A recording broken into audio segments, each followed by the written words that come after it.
नमस्कार, मैं रोहित शर्मा। आप मेरे साथ में हैं दिल से रोहित चैनल में। दौसा का चुनावी दंगल, चुनावी रण काफ़ी रोमांचक और कांटेदार मुकाबला होने के आसार बन गए हैं, क्योंकि जिस तरह से अब टिकटों फाइनल हुए हैं बीजेपी और कांग्रेस में, डॉक्टर किलाल मीणा एक बार फिर से बैकफुट में। पिछले चुनाव में भी वो बैकफुट पर थे। जश कौर मीणा और उनके बीच में टिकट को लेकर काफ़ी खैंचमतान की स्थिति बनी रही और आखिर में जश कौर मीणा ने बाजी मार ली थी। इस बार भी जश कौर मीणा और डॉक्टर किलाल मीणा के बीच में अंतिम समय तक टिकटों को लेकर खींचतान चलती रही। जश कौर मीणा अपनी बेटी अर्चना मीणा, डॉक्टर किलाल मीणा अपने भाई जगमोहन मीणा को लेकर, और हो सकता है इन दोनों में जिस तरह के टकराव के हालात बने हुए थे, तो मैं पहले भी बार बार यही कह रहा था कि इन दोनों की लड़ाई का कोई तीसरा फ़ायदा उठा सकता है। कन्हैयालाल मीणा बस्सी से 4 बार विधायक रह चुके हैं, काफ़ी कद्दावर नेता हैं। जयपुर, चाकसू और बस्सी इलाके में तो उनकी अच्छी पकड़ है, लेकिन और जो विधानसभा क्षेत्र आते हैं दौसा ज़िले के, उनमें वो कहाँ तक सफल हो पाएंगे। और जिस तरह से डॉक्टर किलाल मीणा के समर्थकों का आगे क्या रुख रहेगा। डॉक्टर किलाल मीणा हालांकि साइलेंट हैं, किसी भी तरह की अभी उनकी कोई प्रतिक्रियाएं नहीं आ रही हैं, लेकिन उनका रुख क्या रहेगा ये आगे देखने वाली बात होगी। लेकिन यहाँ पर कांग्रेस पार्टी में जिस तरह से नरेश मीणा छटपटा रहे थे और उन्हें ये पूरी उम्मीद थी और उन्हें ऐसा लगा था कि जिस तरह से कांग्रेस पार्टी के नेता उन्हें कह रहे थे कि आपका टिकट फाइनल है, पहले कांग्रेस पार्टी तो ज्वाइन कीजिए, और वो ये बात बार बार कहते भी हैं। उन्होंने कांग्रेस पार्टी ज्वाइन भी की, लेकिन अब उनका जिस तरह से पत्ता कटा है, तो अब वो निर्दलीय चुनाव लड़ने जा रहे हैं आगे। हालांकि अभी वो नामांकन भरेंगे और नामांकन के बाद में नाम वापस लेने का भी सिलसिला रहता है। अंतिम समय तक नाम वापस भी ले लेते हैं, हमने कई बार देखा है।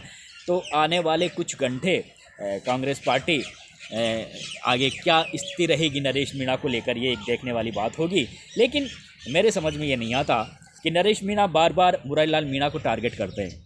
मुरारीलाल मीणा को कहते हैं कि आप टिकट लौटा दो, आप मेरे लिए पैरवी करो। आप जिनको आपको कहना चाहिए, जिन्होंने दौसा का टिकट निर्धारित किया है, अगर उनका आपके प्रति रुख सकारात्मक रहता, अगर वो आगे बढ़कर आपकी पैरवी करते, तो फिर मुरारीलाल मीणा में कोई इतनी ज़्यादा हैसियत थोड़ी है कि वो उन्होंने जोर ज़बरदस्ती तरीके से या अपना प्रेशर बना के उन्होंने कोई टिकट हासिल किया है। पार्टी ने उन्हें टिकट दिया है। वर्तमान में विधायक हैं, गहलोत सरकार में मंत्री थे और पहले भी विधायक रह चुके हैं।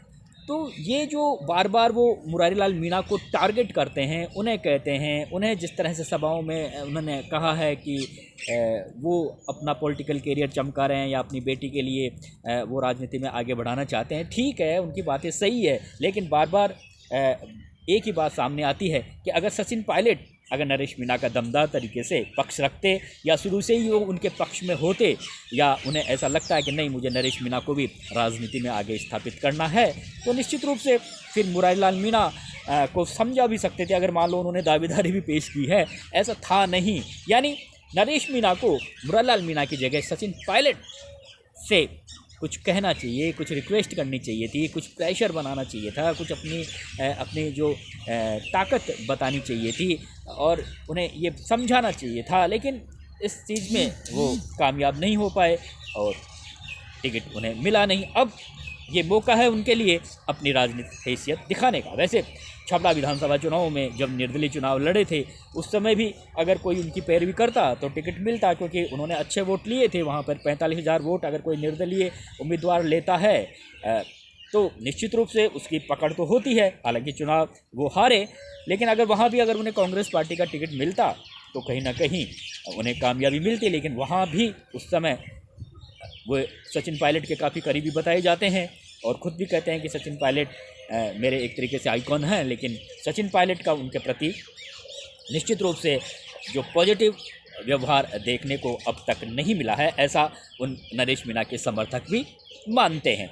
तो अब जिस तरह से उन्होंने निर्दलीय चुनाव लड़ने की बात कही है और आगे क्या होगा, क्या नामांकन भरने के बाद में नामांकन वापस लेंगे, स्थितियाँ ऐसी भी हो सकती है। क्योंकि मैंने देखा है जो जितना संघर्षशील व्यक्ति होता है वो अंदर से उतना ही कोमल दिल का भी होता है, और नरेश मीणा भी शायद उसी तरह के कोमल व्यक्तित्व के स्वभाव के आदमी हो, चाहे वो डॉक्टर किलाल मीणा हो, चाहे नरेश मीणा हो, चाहे कोई भी, अगर कोई जुझारू संघर्षशील नेता, अगर कोई गरीब परिवार में जन्म लेने वाला नेता अपना संघर्षमय जीवन बिताते बिताते पॉलिटिकल कैरियर को आगे बढ़ाता है तो वो अंदर से भावुक जरूर होता है। और ऐसी स्थिति में भावुक व्यक्ति पर अगर कोई हल्का सा भी कोई चतुर राजनेता सिर पर हाथ रख देता है तो वो जल्दी ही भावावेश में आकर उस जो चतुर राजनेता है, अपना जो सीनियर राजनेता है, उसको अपना सब कुछ समर्पण कर देता है। और शायद यही नरेश मीणा के साथ में हो रहा है। तो हो सकता है नामांकन भरने के बाद में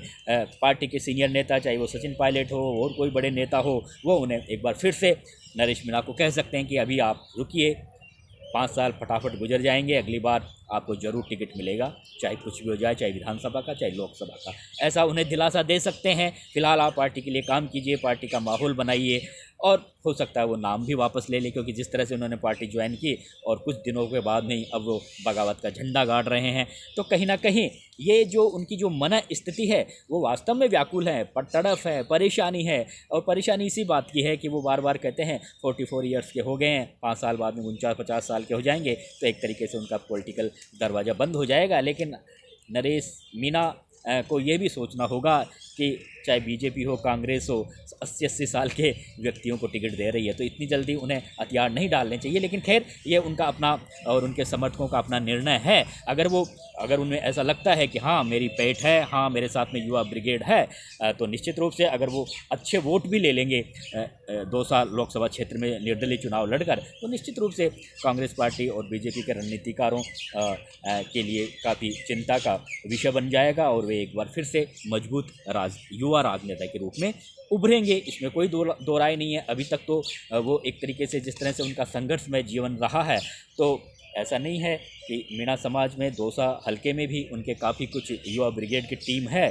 और सोशल मीडिया पर भी उनकी टीमें काफ़ी एक्टिव रहती है। लेकिन देखने वाली बात यह है कि अब डॉक्टर किलाल मीणा के भाई, कहा जा रहा था कि डॉक्टर किलाल मीणा के लिए कहा गया कि आप चुनाव लड़िए बीजेपी की ओर से, लेकिन उन्होंने चुनाव लड़ने से मना कर दिया, तो भाई के लिए टिकट के लिए मना कर दिया कि भाई को तो नहीं मिलेगा। उधर जसकौर मीणा की बेटी को टिकट के लिए जब डॉक्टर किलाल मीणा ने टांग अड़ाई, तो हो सकता है इन दोनों को शांत करने के लिए, मैं पहले भी बार बार कह रहा था कि किसी तीसरे को टिकट मिल सकता है, तो कन्हैयालाल मीणा को टिकट मिल गया। कद्दावर नेता है, 4 बार के विधायक हैं, तो निश्चित रूप से काफ़ी वरिष्ठ नेता हैं और दबंग नेता है, अच्छी छवि है उनकी।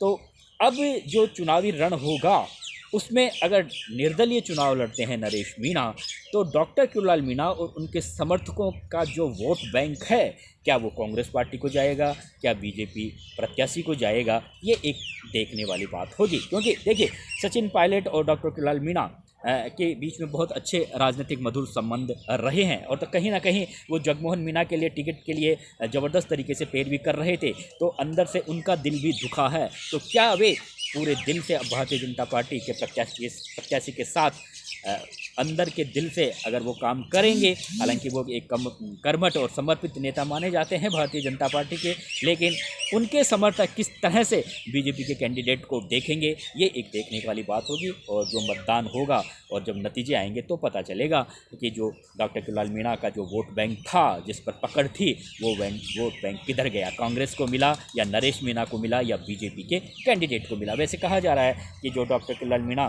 का जो वोट बैंक है, हो सकता है नरेश मीणा को भी उनमें से वोट मिल जाए और मुरारी लाल मीणा को भी मिल जाए, इस तरह की संभावना है। और बीजेपी को भी, जो बीजेपी के कैंडिडेट है, उन्हें भी मिल जाए, क्योंकि जिस तरह से ये चुनाव है एक बार फिर से नरेंद्र मोदी के चेहरे के आधार पर लड़ा जा रहा है। लेकिन जो डॉक्टर किलाल मीणा के जो समर्थक थे वो बार बार लगातार यही कहते रहे हैं कि बाबा को न्याय नहीं मिला, बाबा को Bharatiya Janata party use and throw की नीति अपनाए हुए है। इसलिए ये देखने वाली बात होगी कि हो सकता है मुरारी लाल मीणा की ओर वोट चले जाएं, बाबा के जो समर्थक है उस ओर रुख कर लें, नरेश मीणा की ओर भी रुख कर सकते हैं। तो ये तो सारे स्थितियां आगे आने वाले समय में पता चलेगी। लेकिन फिलहाल जो दौसा का रण है वो काफ़ी रोचक स्थिति पर पहुंच गया है और नरेश मीणा को एक बार फिर से उनका, कह सकते हैं जैसे वो कहते भी हैं कि मेरी रातों की नींद हराम हो गई है, अब वो आगे उनका क्या